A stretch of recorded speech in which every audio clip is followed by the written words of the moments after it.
Bonjour, c'est Dominique. Alors voilà, je vous montre la page terminée. Alors ici, j'ai choisi le fleuri parce que je me trouve à avoir cette page ici à côté. Je trouvais que les fleurs et l'arbre, ça allait bien ensemble. Alors bon, j'ai trouvé que c'était la meilleure solution. Là, quand je vais travailler sur l'autre côté, je mets la watine ici pour ne pas briser mes éléments de quilling. Alors voilà, la pochette tout simplement. Alors j'ai mis un papier uni au fond qui allait couvrir. Il peut couvrir ou arriver tout juste sur le côté de la couture.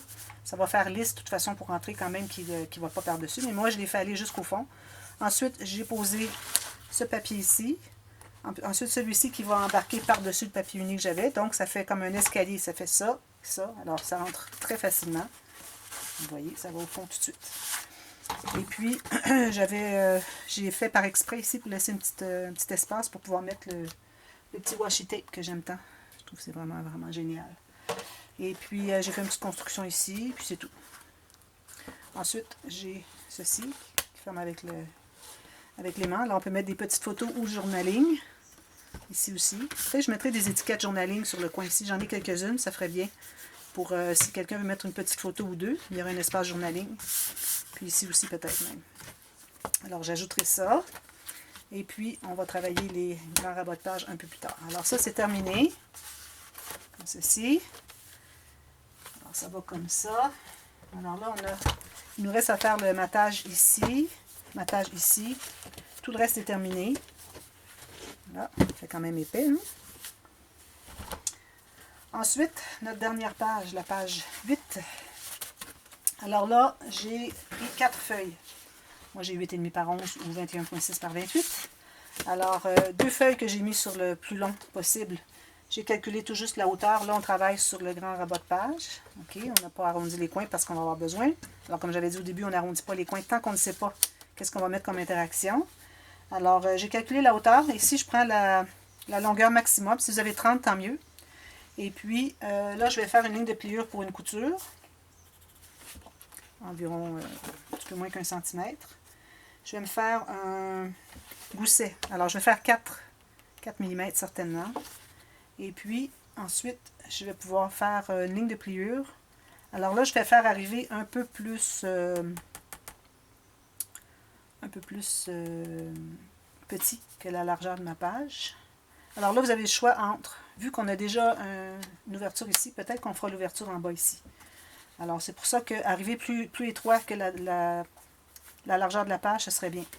Alors, peut-être qu'ici, ça serait un peu ridicule à plier, alors je vais probablement le couper carrément. Parce que sinon, ça fait un petit rabat à peu près inutile. Alors, je vais couper ça. J'aurais pu les faire moins larges et avoir un rabat plus large, mais encore là, je pense que ça serait un petit peu trop étroit. Alors, je vais faire mes 2 lignes de pliure pour ces deux-là, qui sont les mêmes. Vu la largeur des pages, on n'a pas ajouté le gousset plus large d'un des côtés. Alors ici, j'ai à peu près 5 mm finalement. Même chose ici. Peut-être que je devrais aller à 4 mm parce que allez à 3 si vous avez du papier cartonné pas trop épais. Parce que vu que ce ne sera pas lui le principal, vu qu'on a déjà une ouverture ici, on veut que le principal soit celui-ci. Alors à ce moment-là, on va se trouver à avoir plus de gousset sur celui qui est principal. Alors ici, je vais faire seulement 3 mm ou 4. Mais il faut que vous calculiez que le gousset doit être plus important sur ceux qui vont être verticales. Comme ceci. Alors ici, j'ai fait environ 4. Comme ceci. Ensuite, j'ai pris d'autres feuilles. Alors là, les 2 autres feuilles, j'ai fait... Alors, j'avais fait un peu moins large. C'est correct, c'est pas nécessaire, mais idéalement, faites la même largeur. Moi, ce que je pensais, c'est que je pensais que ces 2 rabats-là seraient à l'intérieur, mais je réalisais pas qu'on avait déjà une ouverture ici. Alors, je voulais pas faire une autre ouverture, à moins de mettre un grand onglet. Mais bon, on se trouve à fermer, à couvrir celui-ci, qui fait qu'on ne le voit plus. Alors, j'ai décidé que ce serait lui. Mais c'est correct que ce soit pas exactement la largeur de ma page. Puis la hauteur aussi, c'est pas nécessaire. Alors, j'ai 2 morceaux. Alors, j'ai coupé. J'ai pris dans le moins large de mon papier, alors j'avais le 8,5 ou le 21,6 et puis j'avais le plus large ici. J'ai coupé, puis c'est ce qui me restait ici en bas. Ceux-là vont servir à faire les petits rabats à l'intérieur. Okay, je les garde de côté. Alors ici, je vais me faire une couture d'environ 8, 9, mm. Puis, je vais me faire un bon gousset de 5 mm. Alors, il faut qu'il soit un peu plus épais que ceux qu'on a fait pour les rabats qui sont horizontaux, parce que celui-ci devient le principal. Il faut qu'il y ait le plus gros gousset. Puis, je vais en profiter pour faire des... Je vais couper un peu ici. Alors, je me garde une longueur approximative, là, qui soit juste un peu plus que la moitié de ma page ici. Puis, je fais tout simplement une ligne de pliure pour une couture. J'en ai fait une autre ici à 1 mm à côté, juste pour aider à plier. Alors, moi, je vais les faire à la même largeur. Ça va être ici, c'est 5 et 3 quarts, plus une petite ligne ici. Voilà. Bon. Alors, on va commencer par poser les deux premiers qu'on avait coupés. Alors, ça va être les deux horizontaux ici. Je vais effacer mes marques. Biseauter mes coins. Alors, ceux-ci ont un gousset d'environ 4 mm.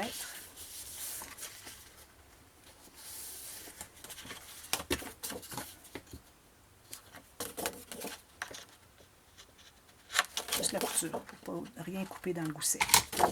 Lui aussi à 4 mm.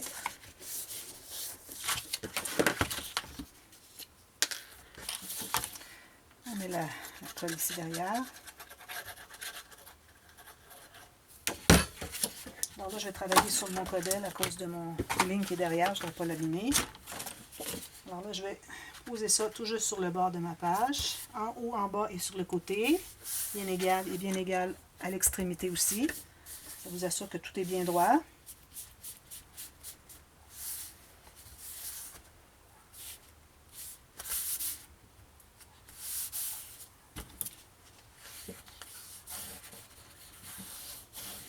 Ça.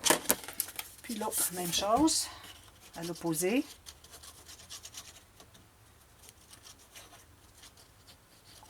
Ça, je vais arrondir les coins plus tard. Égal en haut, en bas, sur le côté. Alors là, on travaille sur le grand rabat de page. Comme ceci. Droit ici, qui se contient à l'intérieur de la page à l'extrémité aussi. Ça vous assure que vous êtes droite ici, si votre ligne de pliure était droite.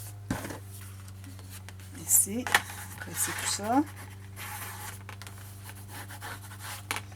Ensuite, ceux d'en haut en bas qui ont le gousset un petit peu plus large, alors j'ai 5 forts millimètres.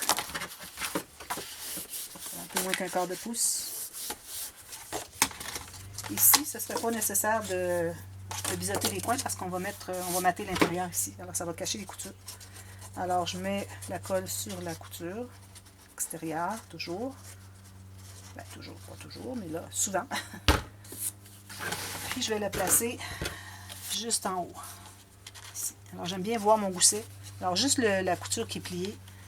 Et puis, je vais centrer gauche à droite parce que j'ai pas tout à fait la largeur. Alors, tantôt de centrer, être le plus droit possible.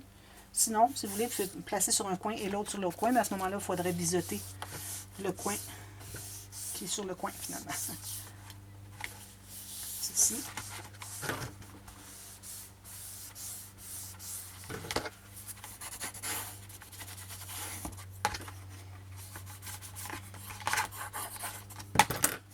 Puis l'autre en bas.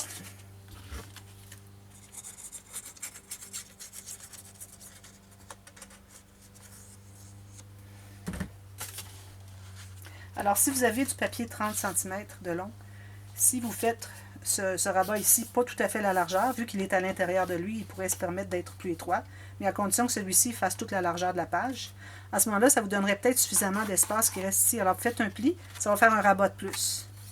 OK? Mais moi, je ne peux pas avec mon 28 cm. Alors ça, je mets ça en bas ici. Puis, je vais vérifier si je suis bien égale avec celui-ci. Parfait. Je fais attention de ne pas trop presser à cause de mon quilling de l'autre côté. Je ne voudrais vraiment pas l'abîmer. Ici, il faudrait que je me tasse un petit peu, je pense. Ça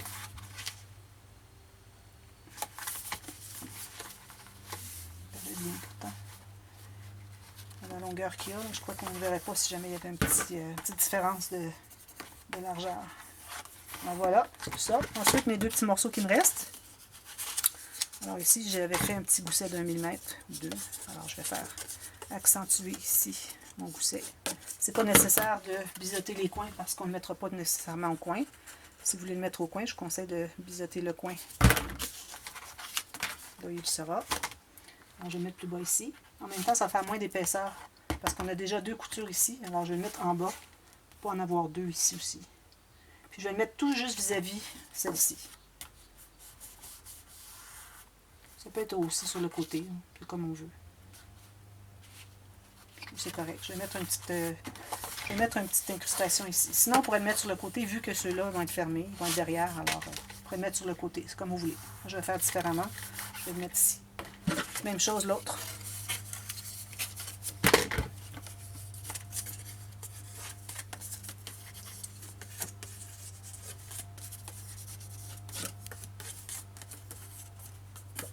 Voilà. Si vous avez du papier plus mince que du 300 grammes, ça devrait être plus facile de faire de plier vos coutures que mon 300 grammes. Alors ici, tout juste sur le côté de ma couture de mon rabat d'en bas. Alors, une petite incrustation ici.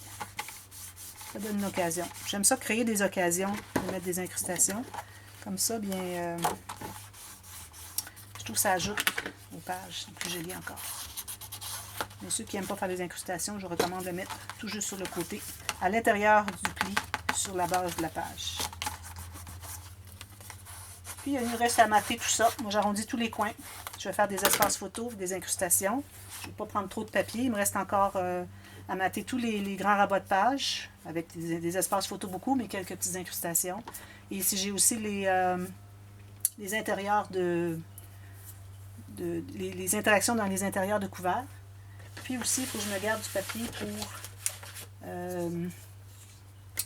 le couvert.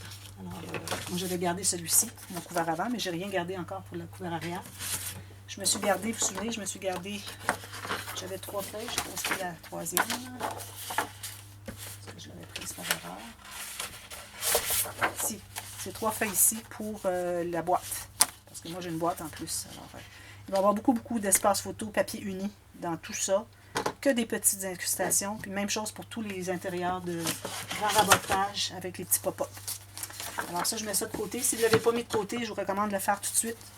Pour, si vous ne faites pas la boîte, vous allez avoir suffisamment de papier, mais pour les couverts extérieurs et puis aussi pour les interactions qui nous restent à faire dans les grands rabats de page ici. Alors moi, je vais faire ça beaucoup avec du papier uni.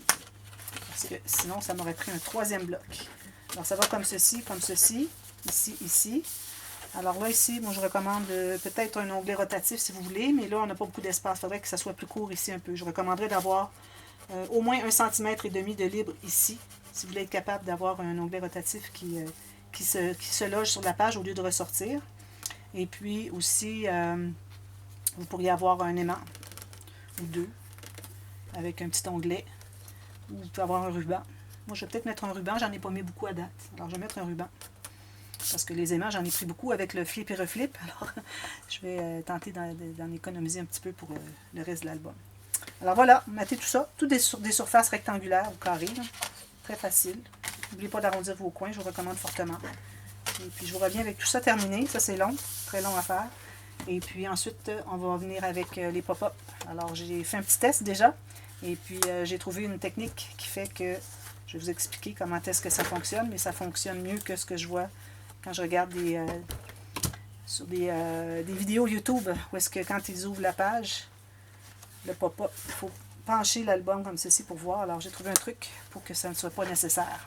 Alors, c'est à suivre demain. Merci, bye bye.